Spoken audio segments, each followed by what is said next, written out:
कांग्रेस से समर्थन पाने के लिए अरविंद केजरीवाल पिछले 1 महीने से भाग दौड़ कर रहे हैं और इसके लिए एक दिन पहले उन्होंने ये खबर फैलाई कि जब तक कांग्रेस का समर्थन का वादा नहीं मिलता वे पटना नहीं जाएंगे।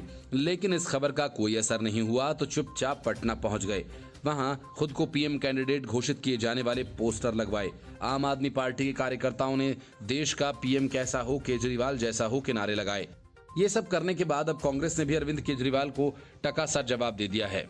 एकता की बैठक में शामिल होने के लिए पहुंचे मल्लिकार्जुन खड़गे ने अरविंद केजरीवाल की शर्तों को लेकर पूछे गए सवाल पर कहा कि अध्यादेश का विरोध सदन में होता है, लेकिन इसका प्रचार बाहर नहीं होना चाहिए। वो इसका बाहर इतना प्रचार क्यों कर रहे हैं? उन्होंने कहा कि सदन में अध्यादेश पर बात होनी चाहिए। उन्होंने कहा कि हम सब लोग मिलकर बीजेपी के खिलाफ लड़ना चाहते हैं।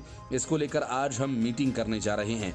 इस मीटिंग में सभी विपक्षी दलों की बीजेपी के खिलाफ एक राय बनेगी और इससे संदेश जाएगा कि बीजेपी को हराना है। दिल्ली के सीएम अरविंद केजरीवाल ने विपक्षी नेताओं को पत्र लिखकर आज होने वाली गैर बीजेपी दलों की बैठक में राष्ट्रीय राजधानी दिल्ली में प्रशासनिक सेवाओं के नियंत्रण को लेकर केंद्र के अध्यादेश पर चर्चा करने और मामले पर अपना रुख स्पष्ट करने को कहा। केजरीवाल ने कहा कि अगर विपक्ष अपनी मीटिंग में सबसे पहले इस मुद्दे पर चर्चा नहीं करना चाहता तो आम आदमी पार्टी उस मीटिंग से वॉकआउट करेगी। लेकिन कांग्रेस ने साफ तौर पर कह दिया कि वो बैठक में इस तरह की कोई चर्चा नहीं करना चाहती। बैठक में उन्हीं बिंदुओं पर चर्चा होगी जो पहले से तय हैं। अरविंद केजरीवाल की शर्त पर बिहार के डिप्टी सीएम तेजस्वी यादव कोई भी बयान देने से बचते नजर आए। उन्होंने कहा कि विपक्षी नेताओं की ये पहली बैठक नहीं है और न ही ये आखिरी होगी। अलग अलग राय रखने वाले नेता एक साथ मिलने पर सहमत हुए हैं। वे सभी उन मुद्दों को उठाएंगे जिन्हें वे गंभीर मानते हैं। इसमें कोई समस्या नहीं। कांग्रेस के नेता संदीप दीक्षित ने कहा कि आम आदमी पार्टी के संयोजक अरविंद केजरीवाल पर विपक्षी एकता को तोड़ने का बहाना ढूंढने का आरोप लगाया है और कहा कि पटना में होने वाली विपक्ष दलों की बैठक में उनके जाने या न जाने से कोई फर्क नहीं पड़ने वाला। उन्होंने दिल्ली के सीएम पर तंज कसते हुए कहा कि ये नेताओं और देश की चिंता करने वालों की बैठक है, सौदेबाजों की नहीं। राजनीतिक सौदेबाजी की केजरीवाल को आदत हो गई है, कांग्रेस को इसकी आदत नहीं है। Bureau report, news of India. IAS Sanjeev Jaiswal समेत कई दिग्गजों के घर छापेमारी की गई थी, जिसमें आदित्य ठाकरे के करीबी सूरज चौहान और संजय राउत के करीबी सुजीत पाटकर भी हैं। इस छापेमारी में ईडी को 68,65,000 रुपए कैश मिले।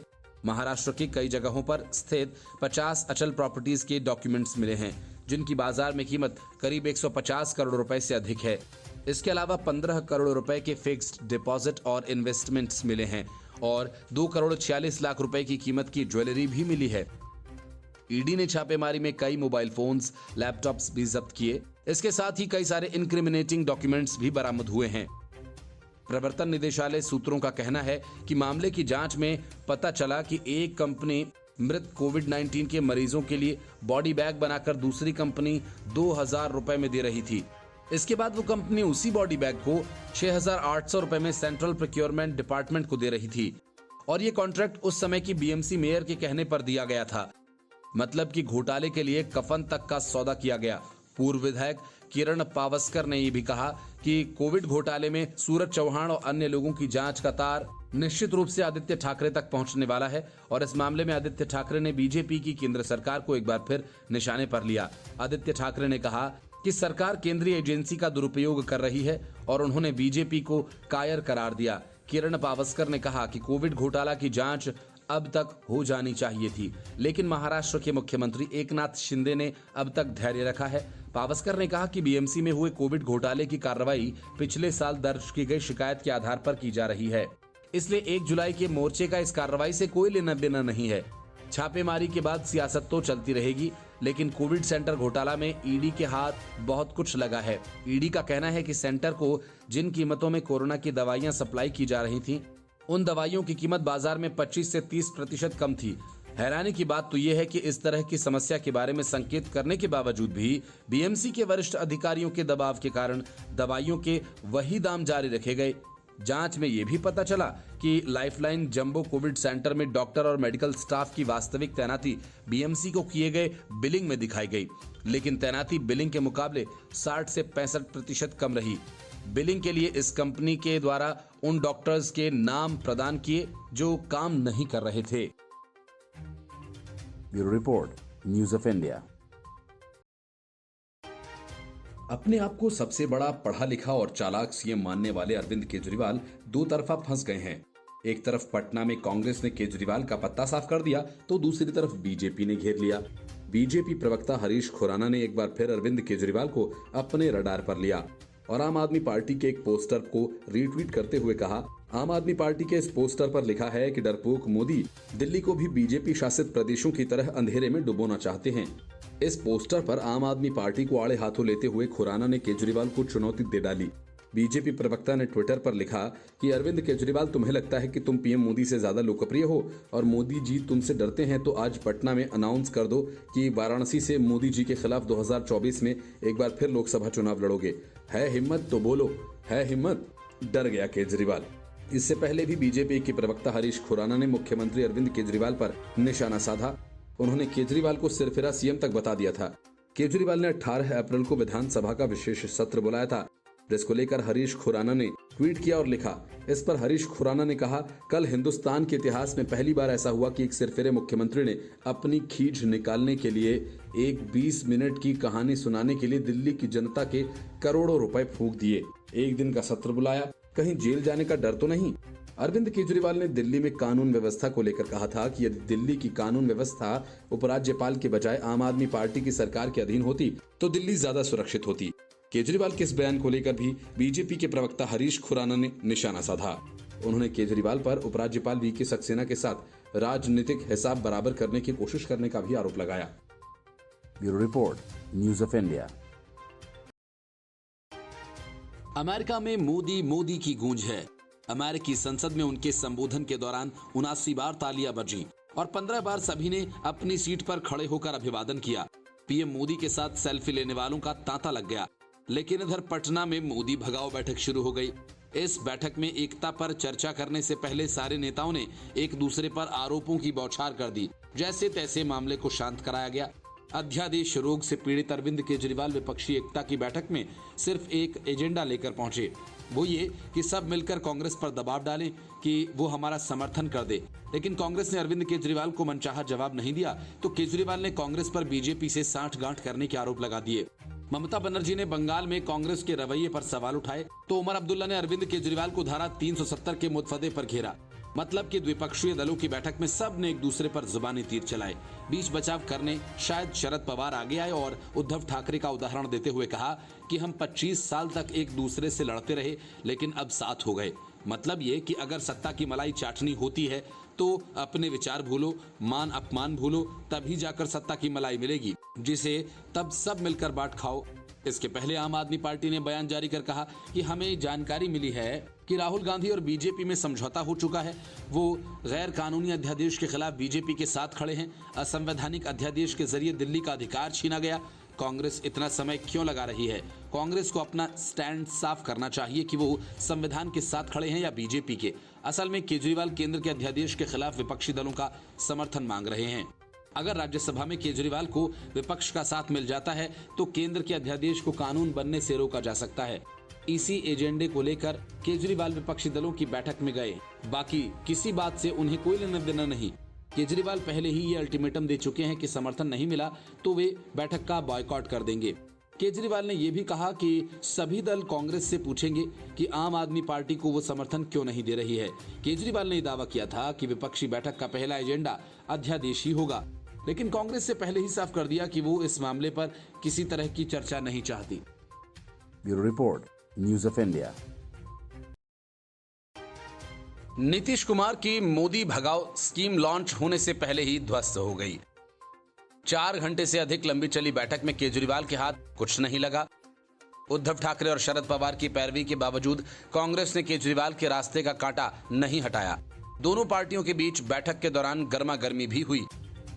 अरविंद केजरीवाल ने पटना में अपनी पूरी फील्डिंग सजाई थी।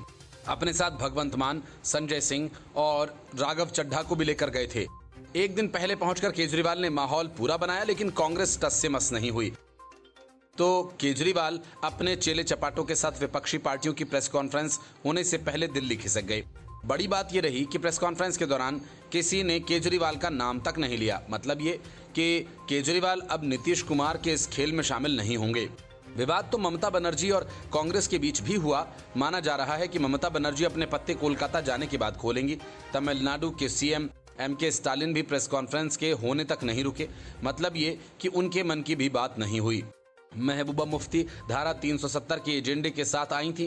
प्रेस कॉन्फ्रेंस में इसको लेकर नीतीश कुमार से सवाल किया गया तो उन्होंने कहा कि केजरीवाल का प्लेन जाने वाला था, इसलिए वो दिल्ली निकल गए।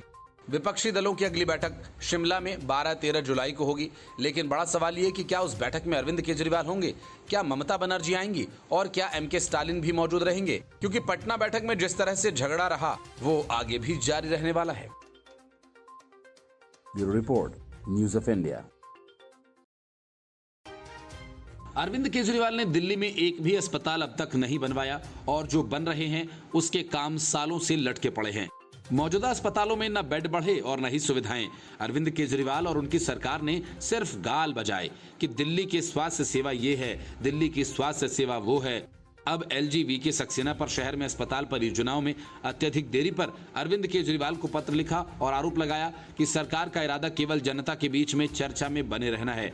अपने पत्र में सक्सेना ने कहा, न केवल सिरसपुर में नए अस्पताल का निर्माण कार्य निर्धारित समय से 1 साल पीछे चल रहा है, बल्कि लोकनायक अस्पताल, गुरु गोविंद सिंह अस्पताल, डॉक्टर BR अम्बेडकर अस्पताल, राव तुलाराम अस्पताल और अरुणा असफ अली अस्पताल जैसे मौजूदा अस्पतालों में बिस्तरों की बढ़ोतरी में भी 3 साल से अधिक की देरी हुई है। इसमें कहा गया कि महत्वाकांक्षी इंदिरा गांधी अस्पताल का काम 2012-13 में शुरू हुआ था, जो 10 साल बीत जाने के बावजूद अभी तक पूरा नहीं हुआ है। ये दुर्भाग्यपूर्ण है कि मौजूदा भगवान महावीर अस्पताल, अरुणा असफ अली अस्पताल और दीपचंद बंधु अस्पताल में काम जो 2019 में शुरू किया गया था और 2020 तक पूरा होने वाला था, 3 साल बाद भी अटका हुआ है और इसके पूरा होने की कोई निश्चित तारीख नहीं है। उपराज्यपाल ने कहा कि 17 अस्पतालों में बिस्तरों की संख्या में वृद्धि और समय पर एक नए अस्पताल के निर्माण से दिल्ली के लोगों के लिए लगभग 12,500 अतिरिक्त बिस्तर उपलब्ध हो जाते। उन्होंने कहा, इनमें से कई अस्पतालों के लिए परियोजनाओं की घोषणा 2014 और 2019 में बहुत धूमधाम से की गई थी, जिनके पूरा होने की अनुमति तारीखें 2017 से 2020 तक थीं। अगर समय पर ये पूरी हो जाती तो हजारों दिल्ली वासियों को राहत मिलती, जिन्हें कोविड महामारी के दौरान बिस्तरों की अनुपलब्धता का खामियाजा भुगतना पड़ा। उपराज्यपाल ने घोषणाओं के बजाय कार्यान्वयन के महत्व को रेखांकित करते हुए कहा कि वर्तमान मामले में ये बिल्कुल स्पष्ट है कि सरकार का इरादा सार्वजनिक क्षेत्र में प्रचार पाने के अलावा कुछ नहीं। जमीनी स्तर पर बड़े पैमाने पर निष्क्रियता के कारण प्रचार सफल नहीं हो पाता। उन्होंने कहा कि GNCTD द्वारा किए गए मीडिया के प्रचार के अनुसार सार्वजनिक स्वास्थ्य बुनियादी ढांचे के बारे में जो तस्वीर उभरती है वह मजबूत स्थिति दर्शाती है। मैं ये कहने को विवश हूँ कि जमीनी स्तर पर स्थिति बिल्कुल विपरीत है। एक भी नया अस्पताल नहीं बना और यहाँ तक कि उनमें भी जहाँ बिस्तरों और इमारतों के मामले में वृद्धि की घोषणा की गई थी, उसके समय और लागत के वर्षों और सैकड़ों करोड़ की वृद्धि हुई है और ऐसा लगता है कि ये सामान्य सी बात हो गई है। Bureau report, news of India. केंद्र में कांग्रेस की सरकार रहते जो अधिकार शीला दीक्षित को नहीं मिला, मदन लाल खुराना, साहिब सिंह वर्मा, सुषमा स्वराज को नहीं मिला, अरविंद केजरीवाल चाहते हैं कि वो अधिकार उन्हें मिल जाए। इसके लिए महीना भर पहले से लेकर पटना तक की बैठक में कांग्रेस के पीछे पड़े रहे। कभी धमकी तो कभी विपक्षी एकता का वास्ता तो कभी गुहार। केजरीवाल सब करके थक चुके तो चुपचाप पटना से खिसक लिए और इसके बाद आम आदमी पार्टी ने यह ऐलान कर दिया कि जब तक कांग्रेस अपना स्टैंड साफ नहीं करती तब तक पार्टी किसी भी विपक्षी बैठक में शामिल नहीं होगी। कांग्रेस का जो शक अरविंद केजरीवाल पर था वह इस घटनाक्रम के बाद पुख्ता हो गया कि अरविंद केजरीवाल भरोसे के लायक नहीं है। आम आदमी पार्टी ने कहा कि कांग्रेस एक राष्ट्रीय पार्टी जो लगभग सभी मुद्दों पर एक स्टैंड लेती है, उसने अभी तक काले अध्यादेश पर अपना रुख सार्वजनिक नहीं किया। हालांकि कांग्रेस की दिल्ली और पंजाब इकाइयों ने ये घोषणा की है कि पार्टी को इस मुद्दे पर मोदी सरकार का समर्थन करना चाहिए। आज पटना में समान विचारधारा वाली पार्टी की बैठक के दौरान कई दलों ने कांग्रेस से काले अध्यादेश की सार्वजनिक रूप से निंदा करने का आग्रह किया, लेकिन कांग्रेस ने ऐसा करने से इनकार कर दिया। आम आदमी पार्टी ने आगे कहा कि कांग्रेस की चुप्पी वास्तविक इरादों पर संदेह पैदा करती है। व्यक्तिगत चर्चाओं में कांग्रेस के वरिष्ठ नेताओं ने संकेत दे दिया है कि उनकी पार्टी अनौपचारिक या औपचारिक रूप से राज्यसभा में इस पर मतदान से दूर रह सकती है। इस मुद्दे पर कांग्रेस के मतदान से दूर रहने से बीजेपी को भारतीय लोकतंत्र पर अपने हमले को आगे बढ़ाने में काफी मदद मिलेगी। कांग्रेस के स्टैंड पर केजरीवाल की पार्टी ने कहा कि राज्यसभा सांसदों वाली कांग्रेस को सार्वजनिक तौर पर इस बिल का विरोध करना होगा। विपक्ष की बैठक में कुल 17 पार्टियां शामिल हुई थीं। पार्टी के मुताबिक 17 में से 11 पार्टियों ने केंद्र के अध्यादेश पर आम आदमी पार्टी का समर्थन किया। बयान में आगे कहा गया कि काला अध्यादेश संविधान विरोधी, संघवाद विरोधी और पूर्णतया अलोकतांत्रिक है। इसके अलावा इस मुद्दे पर माननीय सर्वोच्च न्यायालय के फैसले को उलटने का प्रयास करता है और न्यायपालिका का अपमान। विशेष रूप से इस महत्वपूर्ण मुद्दे पर आम आदमी पार्टी के लिए किसी भी गठबंधन का हिस्सा बनना बहुत मुश्किल हो जाएगा, जिसमें कांग्रेस भी शामिल है। बयान में कहा गया कि जब तक कांग्रेस सार्वजनिक रूप से काले अध्यादेश की निंदा नहीं करती और घोषणा नहीं करती कि उसके सभी 31 राज्यसभा सांसद राज्यसभा में अध्यादेश का विरोध करेंगे, समान विचारधारा वाले दलों की भविष्य की बैठकों में भाग लेना पार्टी के लिए मुश्किल होगा, जहां कांग्रेस भागीदार है। Bureau report, news of India.